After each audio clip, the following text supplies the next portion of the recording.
સમજી લો ને, પેલા જમાનામાં માણસો લખતા અતિથિ દેવો ભવ, પછી આવ્યો ઘરના બંગલા ઉપર લખે વેલકમ, બરાબર ને, પછી લખ્યો સુપ્રભાત, બધે એવી રીતે લખતા બધે પોતાના બંગલા ઉપર. ગામડામાં તો હજી સિટીમાં તો દુર્લભ થતી જાય છે. સિટીમાં બંગલો મોટો હોય, લખેલો હોય શું,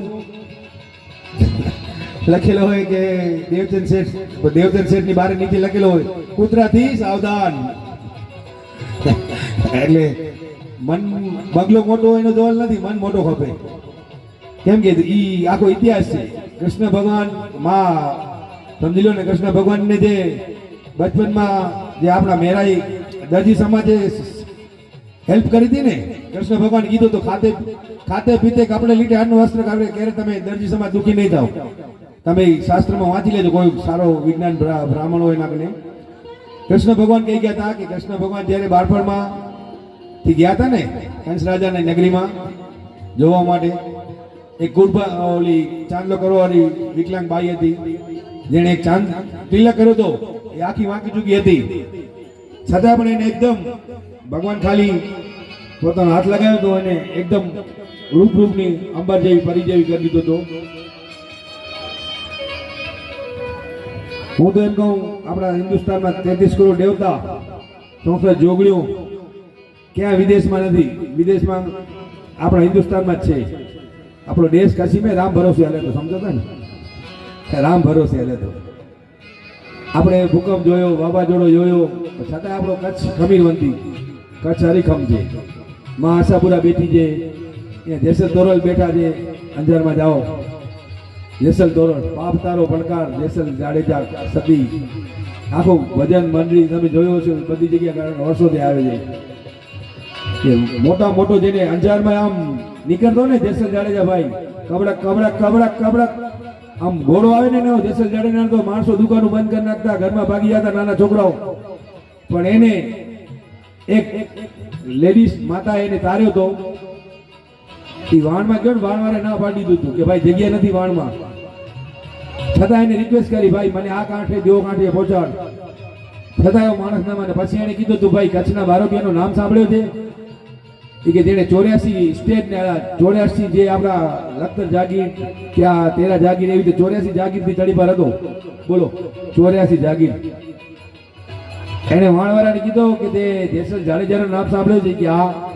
એ તો ભાઈ બહુ મોટો બારવટી છે. એ કોઈ નથી, કે હું પોતે જ છું. કઈ એને કીધું વાવ હાલે, આ કે ના જોવા દે.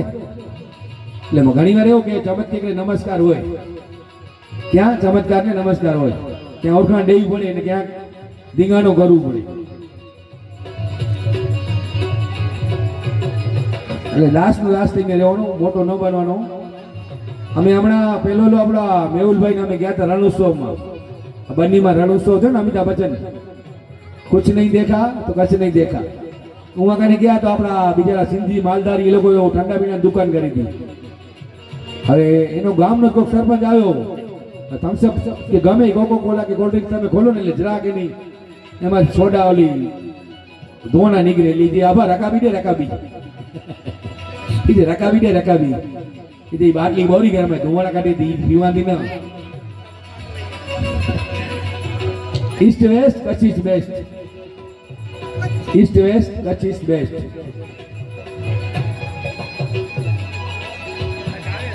તમે હું તો એમ કહું કે સવારના સાંજના ગમે ત્યારે જે ભગવાન કે જે ઈષ્ટ દેવને માનતા હોય, રોજ સવારે અથવા સાંજે પોતાનું કામ ધંધો નોકરી કે જે કરતા હો,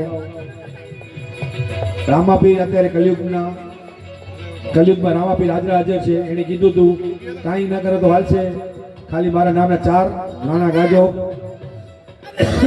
4 ગાણા ગાજો, ભજન ધરાવજો, એક ચોખા ઘીનો દીવો કરજો, ગુગળની અગરબત્તી કરજો, બરાબર. એટલે હાજર છે. અખિલ બ્રહ્માંડનો દાદાઓ માલિક જેને કહેવાય શંકર ભગવાન, એક બીલીપત્રમ, એક પુષ્પમ, એક લોટા જલકી ધાર, ઈશ્કર રેતે ફલ અનંત. માતાજીને કૃષ્ણ ભગવાનને ઘણા બધા વાગા પહેરાવવા પડે, ઘણું બધું કરવું પડે.